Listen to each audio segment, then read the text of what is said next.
हनुमान चालीसा पढ़ते वक्त भूल कर भी न करें ये 15 गलतियाँ, उठाने पड़ सकते हैं बुरे परिणाम। भगवान श्री राम के परम भक्त कहे जाने वाले संकट मोचन हनुमान हर घर में पूजे जाते हैं। बल और बुद्धि का आशीर्वाद देने वाले बजरंगबली संकट में रक्षा करते हैं। भक्त हनुमान चालीसा और बजरंगबली का पाठ करके हनुमान जी की पूजा आराधना करते हैं।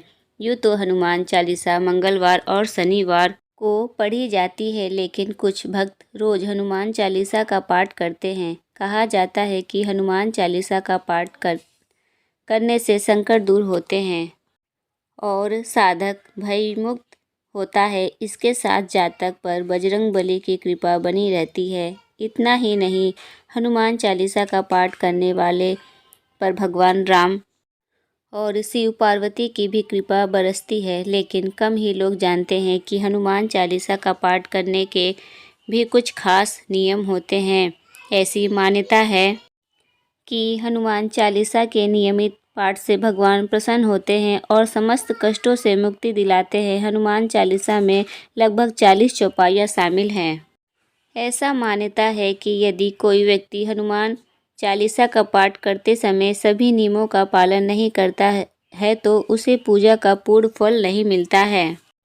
अगर आप हनुमान चालीसा पढ़ते समय एक छोटी सी भी गलती कर देते हैं तो आपको पूजा का फल प्राप्त नहीं होता है। तो चलिए जानते हैं कि हनुमान चालीसा पढ़ते समय कौन सी गलतियां भूल कर भी नहीं करनी चाहिए। लेकिन उससे पहले अगर आप भी चाहते हैं कि बजरंगबली का आशीर्वाद आप पर बना रहे तो इस वीडियो को एक लाइक करें और चैनल को सब्सक्राइब कर ले और कमेंट्स बॉक्स में जय बजरंगबली ज़रूर लिखें।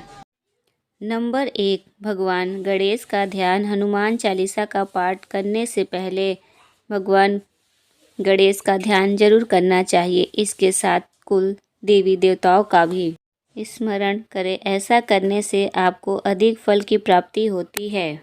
नंबर 2, आवाहन। हनुमान चालीसा का पाठ करने से पहले कई लोग भगवान हनुमान और भगवान श्री राम जी का आवाहन करके पाठ नहीं करते हैं। इसलिए आपको हनुमान चालीसा पढ़ने से पहले भगवान हनुमान और भगवान श्री राम जी का आवाहन जरूर करना चाहिए। अगर आप ऐसा करते हैं तो आपको पूजा का फल प्राप्त नहीं होता है। नंबर 3, सूतक काल। परिवार में जब किसी इंसान की मौत हो जाती है तो वहाँ सूतक काल मान्य रहता है। जब तक ये सूतक काल रहता है तब तक हमें हनुमान सहित किसी अन्य देवी देवताओं की पूजा अर्चना नहीं करनी चाहिए। नंबर 4, हनुमान चालीसा का पाठ करते समय आप अपना पूरा ध्यान इनकी भक्ति में ही लगाकर रखें। इस दौरान किसी से भी बातचीत ना करें, वरना इससे हनुमान चालीसा फलित नहीं होता है।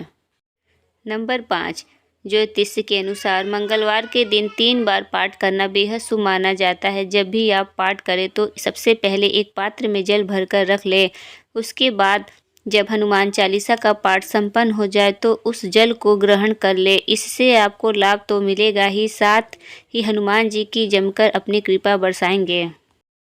नंबर 6, इस बात का भी खास ध्यान रखें कि हनुमान चालीसा का पाठ करने से पहले भगवान गणेश का ध्यान जरूर करें। इसके साथ ही कुल देवी देवताओं का भी स्मरण करें।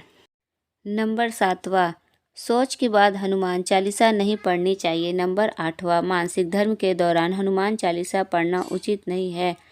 9, अशुभ समय या घटना के दौरान हनुमान चालीसा का पाठ नहीं करना चाहिए। नंबर 10, क्रोध में स्थिति में हनुमान चालीसा नहीं पढ़नी चाहिए। नंबर 11, हनुमान चालीसा पढ़ते समय लाल वस्त्र पहनना शुभ माना जाता है। नंबर 12, शुद्ध घी या तिल के तेल का दिया जलाकर हनुमान चालीसा का पाठ शुरू करना चाहिए। नंबर 13, मन ही मन हनुमान जी का स्मरण करते रहना चाहिए। शास्त्रों के अनुसार हनुमान चालीसा का पाठ करते समय मुंह पूर्व या दक्षिण दिशा की ओर होना चाहिए। नंबर 14, हनुमान चालीसा का पाठ रोजाना 100 बार करना चाहिए, लेकिन ऐसा संभव न हो तो 7, 11 या 21 बार किया जा सकता है। नंबर 15, सुबह और शाम को हनुमान चालीसा का पाठ करना ज़्यादा फलदायक माना जाता है। हनुमान चालीसा में इतनी शक्ति होती है कि इसके पढ़ने मात्र से जीवन में आने वाले सारे कष्ट दूर हो जाते हैं। आमतौर पर बजरंगबली के भक्त हनुमान चालीसा का नियमित रूप से पाठ करते हैं। वहीं कुछ लोग मंगलवार और शनिवार को हनुमान चालीसा का पाठ करते हैं।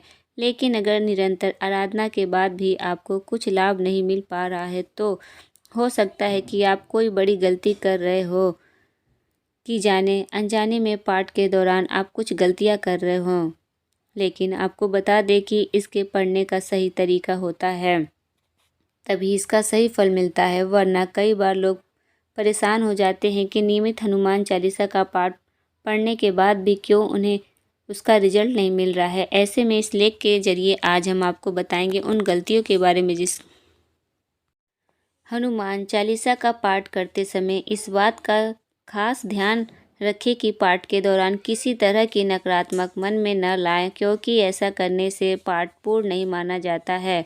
वहीं हनुमान भक्त किसी को भी बेवजह परेशान न करें, खासकर किसी असहाय को। इससे भी पाठ अधूरा माना जाता है।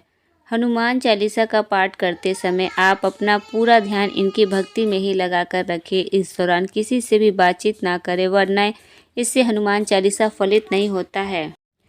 इस सवाल का जवाब देते हुए संत ने कहा कि हनुमान चालीसा में लोग शंकर सुमन बोलते हैं, जो कि गलत है। हनुमान जी शंकर जी के पुत्र नहीं है, बल्कि शंकर जी ही हनुमान है। मूल पाठ उसका शंकर स्वयं केसरी नंदन है, न कि शंकर सुमन केसरी नंदन है। रोजाना हनुमान चालीसा का पाठ करने से सभी मनोकामनाएं पूरी होती है। जीवन में किसी भी तरह की परेशानियां क्यों न हो तो हनुमान चालीसा का पाठ करने से यह दूर हो जाती है। भगवान राम के अनन्य भक्त बजरंगबली आज भी कलयुग में किसी न किसी रूप में भ्रमण कर रहे हैं। उन्हें कलयुग का देवता भी कहा जाता है।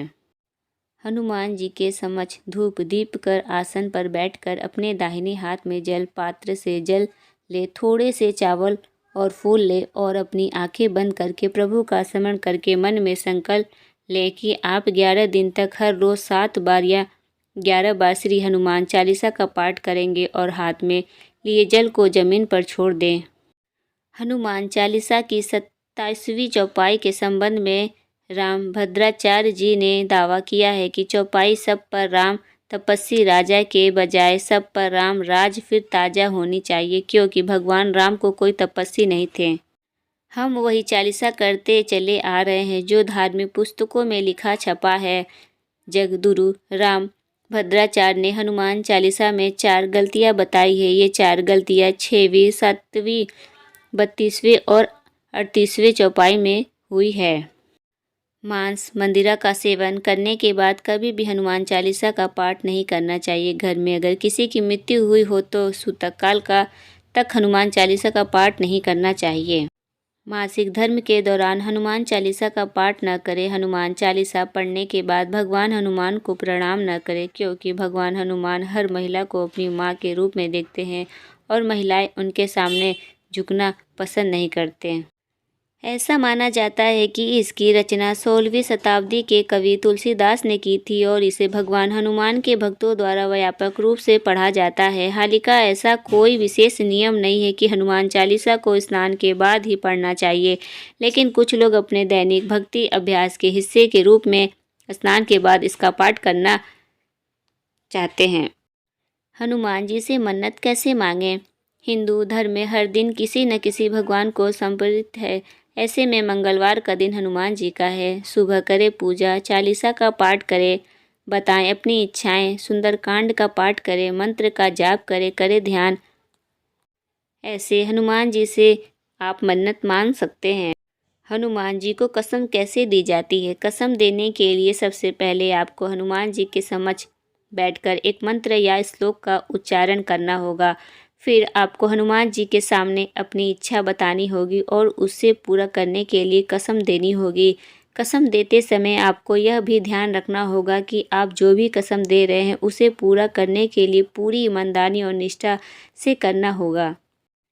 अगर आपने कोई बुरा काम किया है तो हनुमान जी से माफ़ी पाने के लिए आपको अपने घर के मंदिर में हनुमान जी की मूर्ति के सामने माफ़ी मांगनी होगी, या फिर घर के बाहर मंदिर में जाकर हनुमान जी से माफ़ी मांगनी होगी। अगर आपने किसी की हत्या की है तो हनुमान जी से माफ़ी मांगना असंभव है। ये हनुमान जी का रुद्र मंत्र है।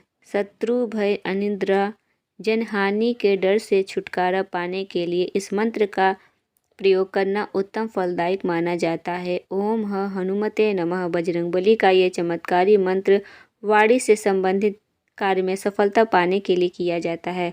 तो अगर दोस्तों हमारे द्वारा दी गई ये जानकारी पसंद आए तो प्लीज़ वीडियो को लाइक करिए, चैनल को सब्सक्राइब करना ना भूलें। नीचे बेल आइकन है उसे प्रेस करिए ताकि आने वाला नोटिफिकेशन सबसे पहले आपके पास पहुंच सके।